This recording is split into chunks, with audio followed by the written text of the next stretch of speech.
Good evening and welcome to this episode of Beef Tips and Gravy. I'm John Houston, Director of Business Services with ProTrition Feed. We're glad you're joining us tonight. We are here on the campus of the University of Tennessee, Middle Tennessee Research and Education Center, here in the Bull Barn, where there will be a bull sale here January the 12th.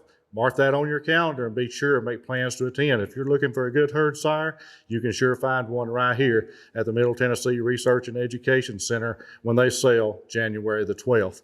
I'm also pleased to have the director of the Middle Tennessee Research and Education Center right here beside me, Mr. Kevin Thompson. Kevin, thank you for being our guest today. We certainly appreciate you being here. We want to talk just a little bit about the bull test. We want to talk a little bit about its history, and really talk about bull selection and some things in this episode. So we look forward to doing that. But as we start, let's just go into some history. I think we would be amiss if we didn't recognize the efforts of the late Dr. David Kirkpatrick and how much he loved this bull test and how involved he was in it. And certainly we both go back to our days at the university and getting to know Dr. Kirkpatrick and what a legend in reproductive physiology really that he was. And so any comments you would make about Dr. Kirkpatrick and his involvement with the bull test?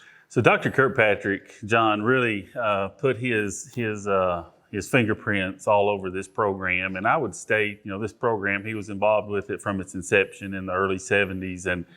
And this is a program that really involves University of Tennessee Extension and AgResearch as a combined effort to truly benefit our state's cow-calf producers and our state's seed stock producers. And I dare say the influence that Dr. Kirkpatrick had has brought many, many dollars into the agricultural economy throughout the state for so many years, just simply because of the genetic improvement that this program has brought about. And he had a true heart for helping producers and a true heart for breeding quality livestock. And there's no greater evidence than that here in Spring Hill, Tennessee at the UT Bull Test or UT Bull Development and Evaluation Program. And I tell you what, John, it's just truly, truly hard to fill his shoes. You never know what an individual does and the impact they have until they're gone. And that happened to us a couple years ago when he stepped down because of health reasons.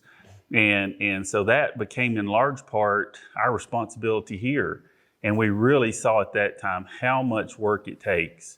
And so we're doing our best to carry on the legacy that he left us to carry on and to be true stewards of these purebred bulls that come through here and impacting the future, really, of the feeder cattle produced in the state of Tennessee. So thank you so much for remembering him. Well, there's nobody that enjoyed working with producers more, I don't believe, than Dr. Kirkpatrick. So certainly wanted to recognize him and his contribution and that real impact that he had on this bull test. So we want to move on here and talk just a little bit about the bulls.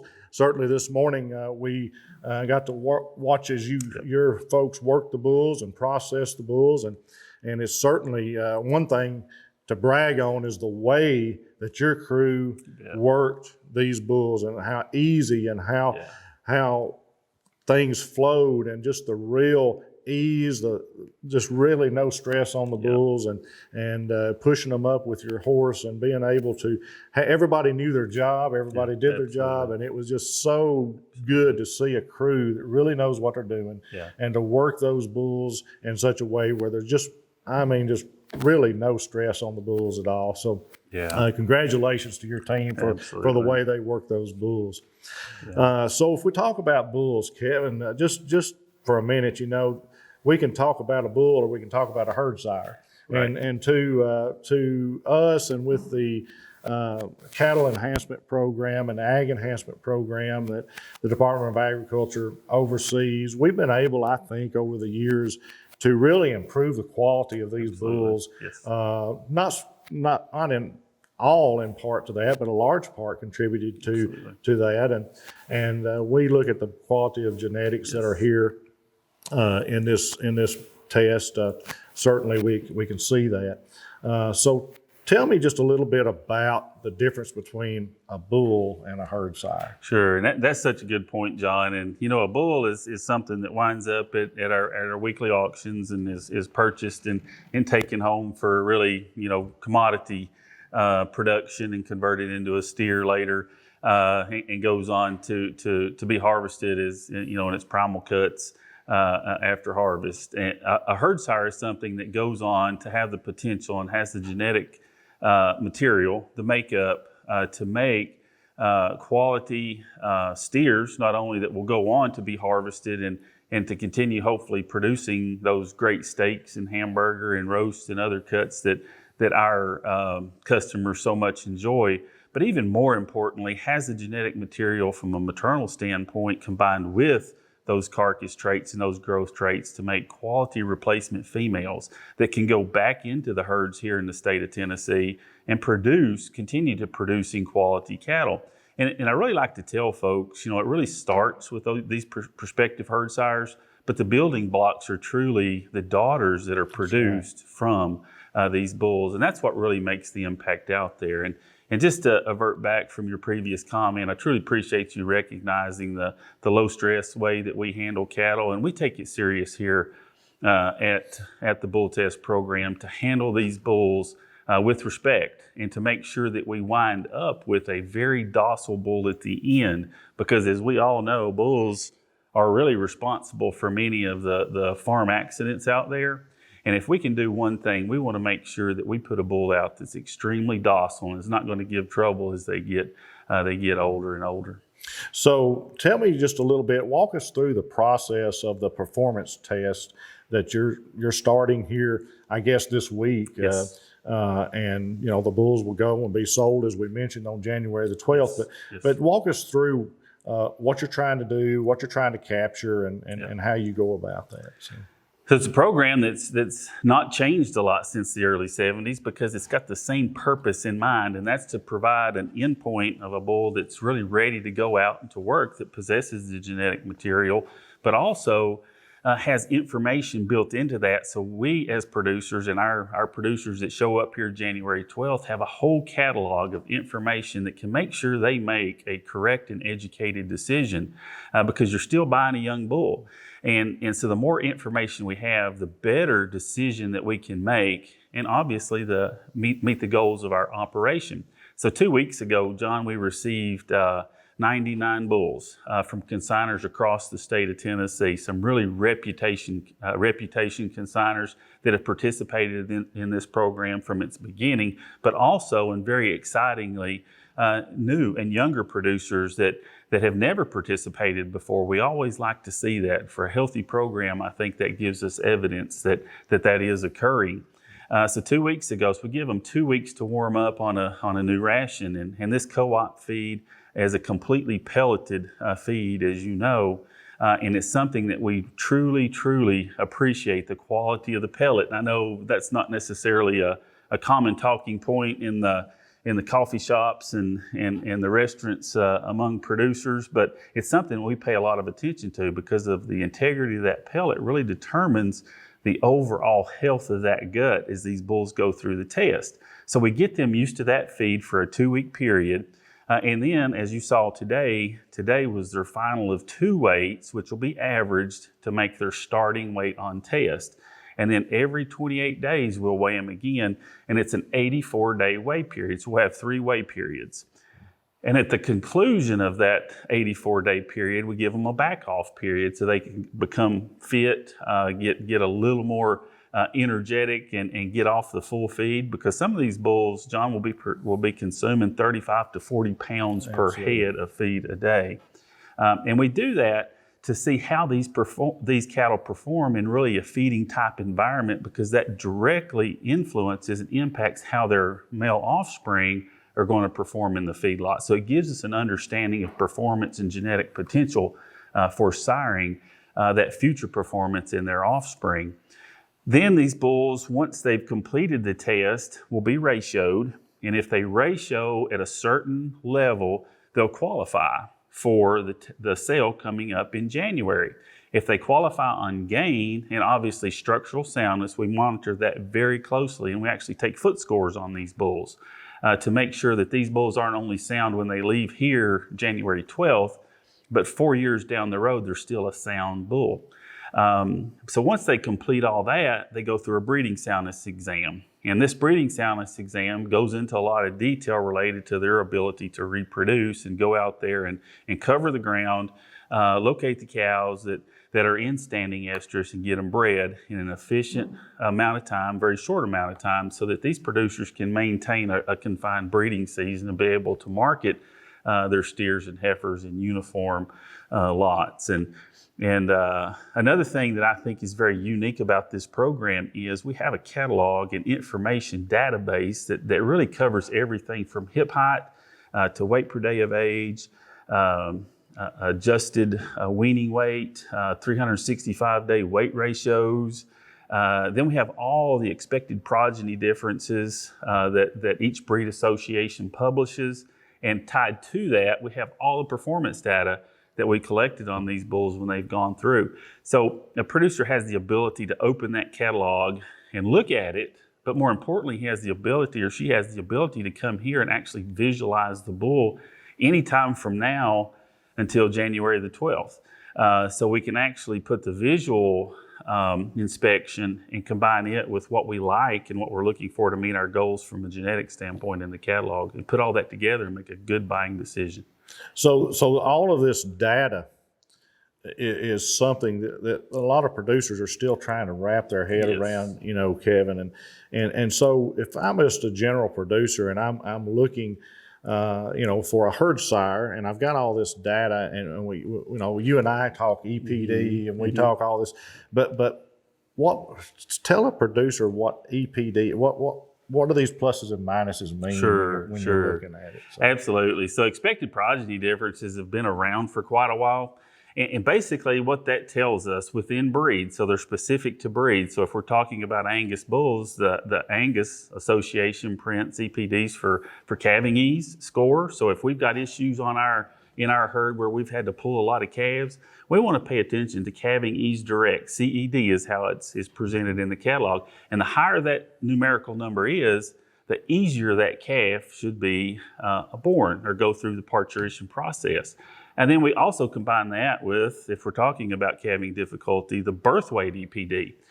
The birth weight EPD is one that ranks bulls within that Angus breed or within that Simmental breed or the Hereford breed against each other and against the average.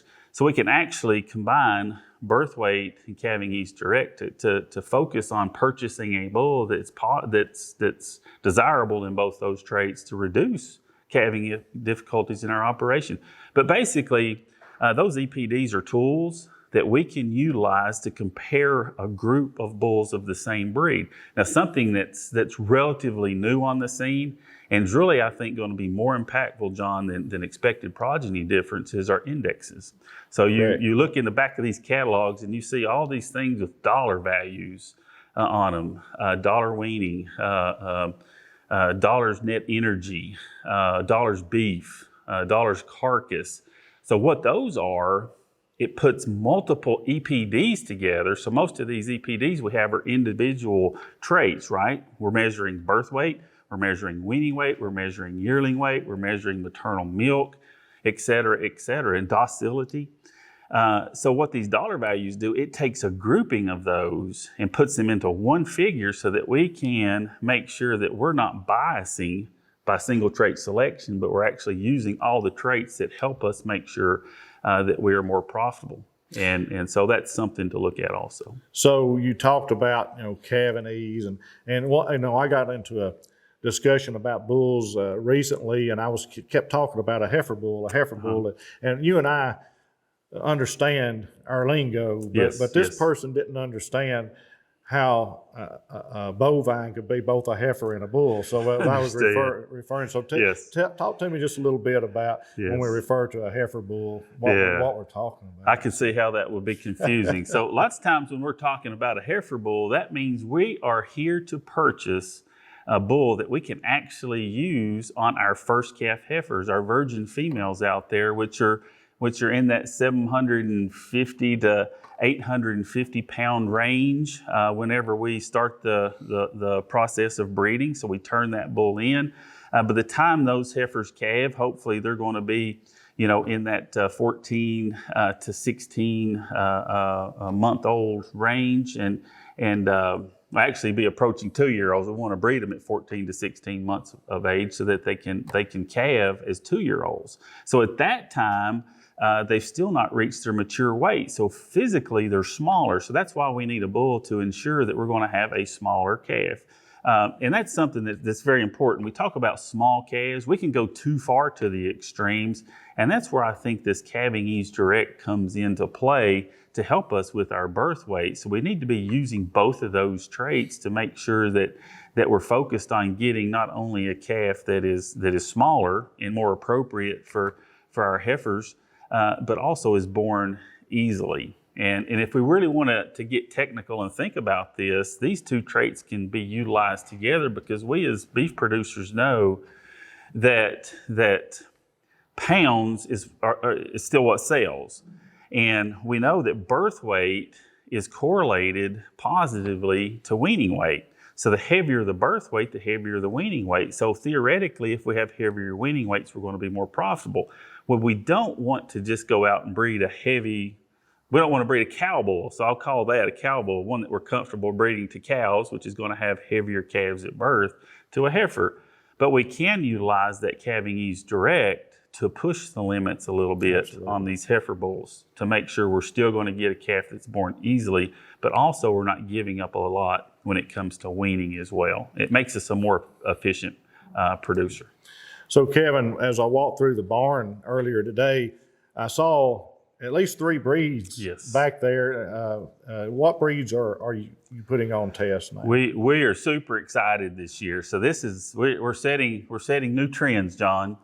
This is the first time that we've had an equal amount of bulls from 2 different breeds. So historically, and I think rightfully so, the Angus breed has really dominated this test program. We've always had the majority of Angus bulls. There's a tremendous amount of Angus producers in this state. But there's also been a deficit and a great need for other breeds to participate in this program.